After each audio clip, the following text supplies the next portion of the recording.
சுவை தரணும் குக்கிங் சேனலில் எப்பயும் ஒரே மாதிரியே ரசம் வைக்காமல் கொஞ்சம் டிஃப்ரெண்ட்டாக வெயில் ஓவராக இருக்குதுங்க இல்லையா, அதுக்கேற்ற மாதிரி ஆரஞ்சு பழம் வச்சு ஒரு ரசம். ஃபஸ்ட்டு தக்காளி இப்படி வேக வச்சு அந்த தோலை ரிமூவ் பண்ணிக்கலாங்க.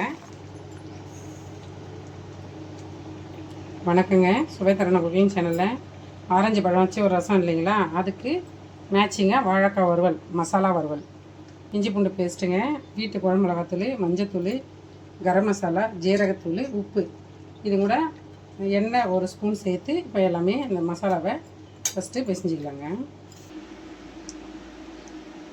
வணக்கங்க, சுவை தரணும் குக்கிங் சேனலில் ஆரஞ்சு பழத்தை வச்சு ஒரு ரசம் சொன்னாங்களா, அதை ரெடி பண்ணிடலாங்களா வாங்க. எண்ணெய் அரை ஸ்பூனு, கடுகுங்க, காஞ்ச மிளகாங்க, கருவேப்பிலை, நம்ம கரைச்சி வச்சோம் இல்லையா தக்காளி வேக வச்சு அதை ஊற்றிடலாம். வச்சுக்கிறேன், அதை ஊற்றிடலாங்க.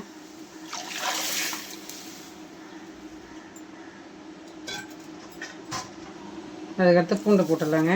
நான் வந்து வீட்டிலையே ஹோம்மேட்டாக ரசப்பொடி ரெடி பண்ணுறேன்னு சொன்னாங்க இல்லையா முன்ன வீடியோவில், அதே ரசப்பொடி தாங்க. நல்லா சுவையாகவும் இருக்கும், மணமாகவும் இருக்கும். வேணுன்றவங்க ஆர்டர் கொடுக்கலாங்க. வாட்ஸ்அப் நம்பர் கொடுக்குறேங்க. ஒரு 2 ஸ்பூனு ரசப்பொடிங்க. இந்த ரசத்துக்கு தேவையான உப்புங்க, இன்னும் கொஞ்சம் தண்ணி ஊற்றிக்கலாங்க. நான் பருப்பு ஊற்றிக்கிறேன் இல்லையா, கொஞ்சம் திக்காக இருக்கும், அது இன்னும் கொஞ்சம் தண்ணி. ஆரஞ்சு ரசம் சொன்னேன் இல்லைங்களா, ஒரு ஆரஞ்சு பழத்தை அப்படியே நான் தண்ணி கிண்ணி சேர்க்காமல் அப்படியே பிசைஞ்சு வச்சுருங்க. அதை சேர்த்துடலாம். 2 ஆரஞ்சு பீஸ் போட்டுடலாம். நல்லா ஒரு கை நிறைய கொத்தமல்லி தூவி விட்டுடலாங்க.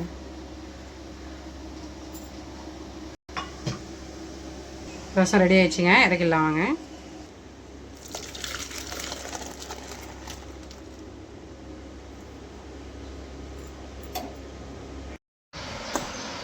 சுட சுட சாதங்க, ஆரஞ்சு ரசம் சூப்பராக இருக்கும்.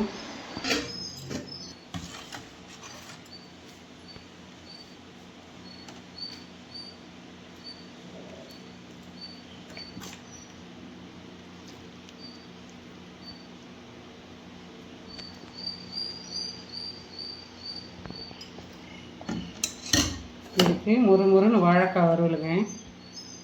நான் உருளைக்கிழங்கு 65 போட்டேன் பார்த்தீங்களா வீடியோவில், அது செஞ்சால் கூட சூப்பராக இருக்குங்க.